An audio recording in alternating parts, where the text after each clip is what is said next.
दोस्तों, मालेगांव शहर में सीआईटी यूनियन जिस अंदाज में लड़ती है पूरे हिंदुस्तान में मज़दूरों के लिए, उस तरीके से शायद ही कोई यूनियन लड़ती होगी।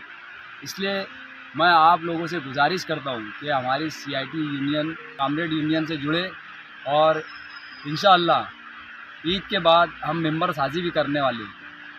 आप लोग जुड़ेंगे, तमाम मज़दूर भाइयों का फ़ायदा होगा। कोई भी मसला मसाइल रहेगा, यूनियन आपके साथ खड़े रहेंगी ताकत से। हमारे साथ डॉक्टर DL कराड़ साहब है, जो इंडिया के नायब उप अध्यक्ष है और महाराष्ट्र के अध्यक्ष है, बहुत अच्छे आदमी है। तुकाराम सोनगे साहब है, रमेश जगताप साहब। अस्सलाम वालेकुम दोस्तों, ये हमारे मज़दूर भाई है। आज मालेगांव शहर के अंदर अखरजा के बारे में इतनी आवाज़ उठ रही है, मगर कोई सेठ किसी कारीगर को अखरजा नहीं दिया अभी तक के।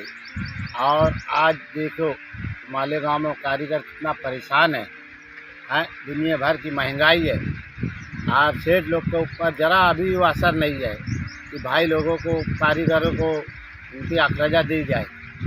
आज मालेगांव के अंदर बड़े बड़े कारोबार हैं, बड़े बड़े सेठ करोड़पति अरबोपति हैं। आज व्यापारियों से उनका सम्मान है। आज व्यापारियों से माल देते हैं वो, और व्यापारी उनको क्या देता है, सिर्फ उनको टाइम देता है, चेक देता है, महीनेवारी चेक देता है। और कभी कभी तो ऐसा होता है कि व्यापारी सबका माल जमा कर लेता है और करोड़ों रुपया लेके भाग जाता है। मगर मालेगांव शहर के सेठ लोग उसके ऊपर ना कोई ऑब्जेक्शन लेते, ना कोई उनके बारे में आवाज़ उठाते हैं। बस बोलते हैं कि आज चला गया, भाग गया, करोड़ों रुपया का नुकसान हुआ, और उसकी भरपाई हमारे कारीगरों को ऊपर से कारीगरों को ली जाती है। कहीं ताका बढ़ा दिया जाता है, कहीं पीक बढ़ा दिया जाता है, मगर मजदूरी नहीं बढ़ाते हैं। आज मालेगांव शहर के अंदर आज सेठ लोग करोड़ों रुपया लेके भागता है व्यापारी। अगर कारीगर के ऊपर 5,000 रुपया बाकी रहता है तो उसका जान खा जाते हैं, उसके घर पे गुंडे भेजते हैं, उनको वसूली करवाते हैं। आज क्या है ये, अगर यही पैसा लाखों करोड़ों रुपया आज मजदूर भाइयों में अगर तकसीम कर दिया जाए तो आज कारीगर आज उनको इतनी दुआ देता, आज उनकी इज्जत करता। हर सेठ का कारोबार एक नंबर पर चलता है। ये चीज़ आज से कारोबार के जितने बड़े बड़े लोग हैं सब सोच लो कि आज के बाद अपने को सब जितने कारीगर को सब अपना हक दे के रहेंगे। ये अपने दिल की बात आप लोगों तक पहुंचा रही थी।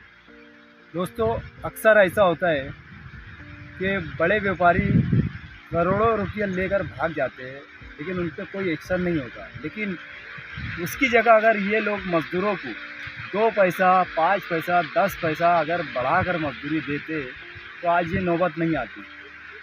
धुलिया शहर में देखो अपने से ज़्यादा मजदूरी देते हैं और मालेगांव शहर में नहीं देते। क्यों, क्या वजह? हमारे शहर की तमाम जमयत से भी हमारा सवाल है कि वहाँ की जमयत ने 2 दिन का वक्त मांगा था और मसला हल किया। हमारे शहर की जमयत क्यों नहीं आती? क्या यही वजह है कि वो लोग भी सेठ है या और कोई वजह है? इसका आप लोग जवाब दें। और दोस्तों, मैं तमाम मज़दूर भाइयों से बोलना चाहता कि अगर आप लोगों को ये कम अखराजा देते हैं तो अपना त्यौहार ख़राब मत करो। जो देते हैं ले लो, लेकिन बासी या तिवासी को हम एक मीटिंग रखेंगे और उस मीटिंग में तय करेंगे कि आगे क्या करना चाहिए। आप लोग अगर बड़ी तादाद में हमारे पास आते हैं और कंप्लेन करते हैं लेबर ऑफिस में आप लोग कंप्लेन करने के लिए तैयार होते हैं, तो मैं आप लोगों से वादा करता हूं कि मैं आप लोगों के साथ बेमुद्दत धरने पे भी बैठने के लिए तैयार हूं। लेकिन पहले आप लोगों को आकर बोलना चाहिए कि हम सेठ लोगों के ख़िलाफ़ कंप्लेन करेंगे। वो चाहे 2,000 दे, 3,000 दे, 1,500 दे, 1,200 दे, जितनी भी दे रहे, अपना त्यौहार ख़राब मत करो, ले लो मज़दूर भाइयों। कुछ मज़दूरों की शिकायत आ रही है कि आपने आवाज़ उठाया, ये लोग ने अभी तक नहीं दिए। ये लोग एक धरने से अगर मान जाते तो दोस्तों कई सालों से हमारी मजदूरी कब से बढ़ चुकी होती। ये लोग 1 धरने 2 धरने से मानने वाले नहीं है। इसके लिए हमें बड़ा कदम उठाना पड़ेगा, जब जाकर मजदूरी भी बढ़ेंगी और कायदे से बोनस भी मिलेगा, किमान वेतन भी मिलेगा, ईसाई भी मिलेगा, PF भी मिलेगा। लेकिन कब? जब हम एकजुट होकर लड़ेंगे तब। हमें एकजुट होना है। जिस तरह से आप लोगों ने धरना कामयाब किया था, मुझे उम्मीद है मज़दूर भाइयों कि अब की बार जब भी धरना आंदोलन हम करेंगे, हम आवाज़ देंगे कि आप लोग को जमा होना है, आप लोगों को धरने में, आंदोलन में शामिल होना है।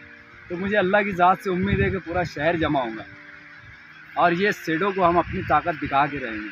जब तक हम एक नहीं होंगे, हुकूमत भी हमें कोई सहूलत नहीं देंगी। हमें हुकूमत को भी अपनी ताकत दिखाना है। मज़दूर भाइयों, एक हो जाओ। मैं बार बार यही आप लोगों से अपील करता हूँ। जय हिंद, अस्सलाम वालेकुम।